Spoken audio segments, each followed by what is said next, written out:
এই মুহূর্তেই সবচেয়ে বড় খবর, দ্য বিগ ব্রেকিং নিউজ। আপনারা দেখছেন সঙ্গে প্রগতি। সঙ্গে প্রগতি ইউটিউব চ্যানেলের পক্ষ থেকে সবাইকে স্বাগত জানিয়ে শুরু করছি আজকের প্রতিবেদন। সিপিআইএম কমরেড শ্রীনিবাস রাও নেল্লোরে অনুষ্ঠিত সিপিআইএম ২৭তম রাজ্য সম্মেলন সর্বসম্মতভাবে রাজ্য সম্পাদক হিসেবে পুনরায় নির্বাচিত হয়ে গেছে এবং তারই হাত ধরে দেখা যাচ্ছে যে শয়ে শয়ে হাজারে হাজারে নেতৃত্বরা কিন্তু সরাসরি আবারও সিপিআইএমে যোগদান করলো। এমনটাই কিন্তু চিত্র দেখা গেল। একেবারে লাল আবিরে ভাসলো নেল্লোর। এই সম্মেলন সর্বসম্মতভাবে ৪৯ সদস্যর রাজ্য কমিটি এবং ১৫ জন সদস্যর সচিব নির্বাচন করেছে। প্রিয় দর্শক বন্ধু, আপনারা দেখছেন সঙ্গে প্রগতি। সঙ্গে প্রগতি ইউটিউব চ্যানেলে নতুন দর্শক হয়ে থাকলে অবশ্যই চ্যানেলটিকে সাবস্ক্রাইব করে যুক্ত থাকুন।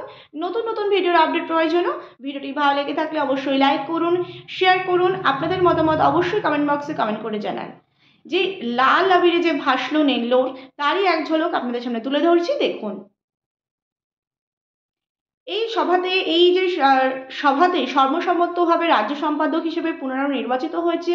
এই সভাতে উপস্থিত ছিলেন পলিট ব্যুরোর সদস্য কমরেড বৃন্দা কারাত, কমরেড MA বেবি এবং কমরেড BV রাঘাভুলুর উপস্থিতিতে নেল্লোরে এক বিরাট পথসভা অনুষ্ঠিত হয়। সেই পথসভায় কিন্তু জনগণের উপচে পড়া ভিড় একেবারে চোখে পড়ার মতন।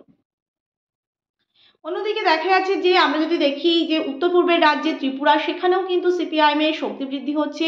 ২০১৮ সালের পর থেকে ২০২৩-এ দুইবার ক্ষমতায় এসেছে শাসক দল বিজেপি এবং ক্ষমতায় আসার পরে মানুষের কিন্তু প্রয়োজনীয় যে প্রতিশ্রুতি দিয়েছিল সেগুলো কিন্তু তারা পূরণ করছেন না এবং মিথ্যা প্রতিশ্রুতি দিচ্ছে দিনের পর দিন। মানুষ কিন্তু অতিষ্ঠ হয়ে সরাসরি আবারও কিন্তু সিপিআইএমের উপর ভরসা রাখছে এবং সিপিআইএমে কিন্তু প্রায় দিনই সিপিআইএমে কিন্তু যোগদান করছে এবং আগামী দিনে সিপিআইএমের কিন্তু শক্তি অনেকটা মজবুত হচ্ছে, তা কিন্তু একেবারে বলা বাহুল্য।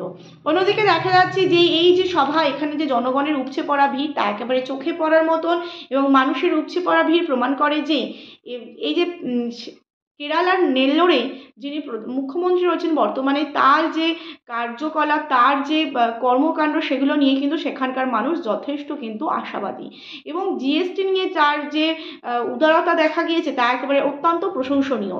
কারণ ইতিমধ্যেই মাননীয় অর্থমন্ত্রী যে জিএসটি যে বসিয়েছেন প্রত্যেক যে খাদ্যদ্রব্যের ওপর, সেই 5% জিএসটি কিন্তু তিনি মকুব করে নিয়েছেন। এর ফলে কিন্তু দেখা যাচ্ছে সেখানকার মানুষের কিন্তু তার উপর আস্থা ভরসা অনেকটাই কিন্তু বেড়ে গিয়েছে। অন্যদিকে দেখা যাচ্ছে যে কৃষকদের চাষাবাদ করার জন্য কিন্তু অনেক কর তিনি কিন্তু মকুব করেছেন। এমনটাই কিন্তু এই কেরালা রাজ্যে আমরা দেখেছি এবং সেখানকার সাধারণ ন্যূনতম শ্রমিকদের কিন্তু পারিশ্রমিক 700 টাকা কিন্তু বরাদ্দ করা রয়েছে।